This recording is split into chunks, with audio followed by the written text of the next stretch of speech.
আবারও বিস্ফোরক মন্তব্য করলেন বিজেপি নেতা অনুপম হাজরা। তিনি সোশ্যাল মিডিয়ায় একটি পোস্ট করেছেন, যে পোস্টে তিনি বলেছেন যে দলীয় কর্মীরা নেতৃত্বের বিরুদ্ধে ক্ষোভ উগরে দিচ্ছেন। আবারও বিস্ফোরক বিজেপি নেতা অনুপম হাজরা সোশ্যাল মিডিয়ায় একটি পোস্টের মাধ্যমে তিনি বোঝাতে চাইছেন লোকসভা ভোটের ঠিক আগে দলীয় কর্মীরা নেতৃত্বের বিরুদ্ধে ক্ষোভ উগরে দিচ্ছেন।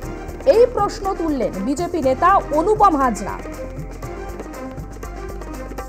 আমাদের সঙ্গে টেলিফোন লাইনে রয়েছে প্রতিনিধি সুব্রত বন্দ্যোপাধ্যায়। সুব্রত, আমরা দেখেছি যে অনুপম হাজরা যখন পদ হারিয়েছিলেন তখনও তিনি বিস্ফোরক মন্তব্য করেছিলেন, এবারও কিন্তু আবারও বিস্ফোরক অনুপম হাজরা।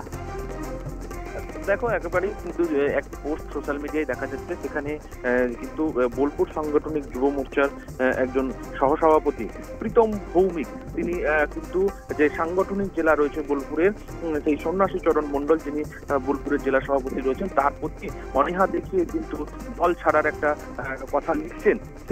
সেই বিষয়টি কিন্তু পোস্টের মাধ্যমে অনুপম হাজরা বোঝাতে চেয়েছেন যে এখানে যে কি ধরনের কাজ হচ্ছে এবং ঠিক লোকসভা ভোটের আগে এই ধরনের যে কর্মীরা সরে যাচ্ছে, তাহলে সংগঠন কোথায় যাবে। এক প্রকার কিন্তু বলাই চলে কোণঠাসা অনুপম হাজরা কিন্তু দলীয় কর্মীরা যখন তার জেলা নেতৃত্বের বিরুদ্ধে যে ক্ষোভ প্রকাশ করেছিলেন, সেই ক্ষোভের যে বহিঃপ্রকাশ, সেই বহিঃপ্রকাশের অংশগুলি কিন্তু সোশ্যাল মিডিয়ায় তিনি পোস্ট করছেন এবং এর মাধ্যমে কিন্তু বোঝাতে চাইছেন যে তিনি যে বক্তব্য দিতে বলেছিলেন সেই বক্তব্যটাই কিন্তু উঠে আসছে তার দলীয় কর্মীদের মাধ্যমে।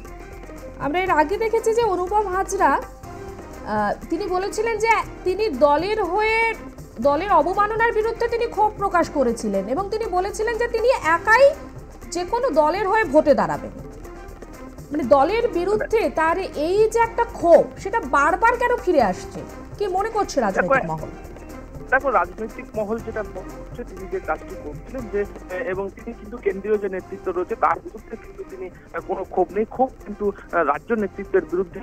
এবং সেখানে বোঝা যাচ্ছে যে রাজ্য সভাপতি সুকান্ত মজুমদার থেকে কয়েকজনের বিরুদ্ধে কিন্তু তার ক্ষোভ রয়েছেন এবং সেই ক্ষোভ থেকে কিন্তু তার এই বহিঃপ্রকাশ হচ্ছে এবং রাজনৈতিক ব্যক্তিত্ব সেটা মনে করছে যে তাহলে কি অনুপম হাজরা যেমন ধর্ণা মঞ্চে, আমরা জানি বিশ্বভারতীর যে ফলক বিতর্ক ছিল, এই ধর্ণা মঞ্চে অনুপম কিন্তু যে তৃণমূলের ধর্ণা মঞ্চ ছিল সেখানে পৌঁছে গেছিলেন এবং সেখানে সাংসদ শতাব্দী রায়ও জানিয়েছিলেন যে তিনি ঠিক কাজ করেন। এক কথায় বলা চলে যে তিনি যে বারবার, তাহলে যে প্রশ্ন উঠছিল তাহলে যে তিনি অন্য কোনো দলের দিকে পা বাড়িয়ে রয়েছেন, এটাও কিন্তু যেমন প্রশ্নচিহ্ন উঠছে, তেমনি তিনি যেটা জানিয়েছিলেন যে তিনি কোনো দলের প্রার্থী হলে তিনি কিন্তু নির্দল হয়ে দাঁড়াবেন। তাহলে তিনি কি চাপ বাড়াচ্ছেন বিজেপি থেকে না তৃণমূল থেকে, সেটা কিন্তু রাজনৈতিক মহলে প্রশ্নচিহ্ন রয়েছে।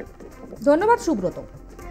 আবারও বিস্ফোরক বিজেপি নেতা অনুপম হাজরা সোশ্যাল মিডিয়ায় একটি পোস্টের মাধ্যমে তিনি বোঝাতে চাইছেন লোকসভা ভোটের ঠিক আগে দলীয় কর্মীরা নেতৃত্বের বিরুদ্ধে ক্ষোভ উগরে দিচ্ছেন কেন, এই প্রশ্ন তুলেছেন তিনি, জানিয়ে রাজনৈতিক মহলে জোর জল্পনা।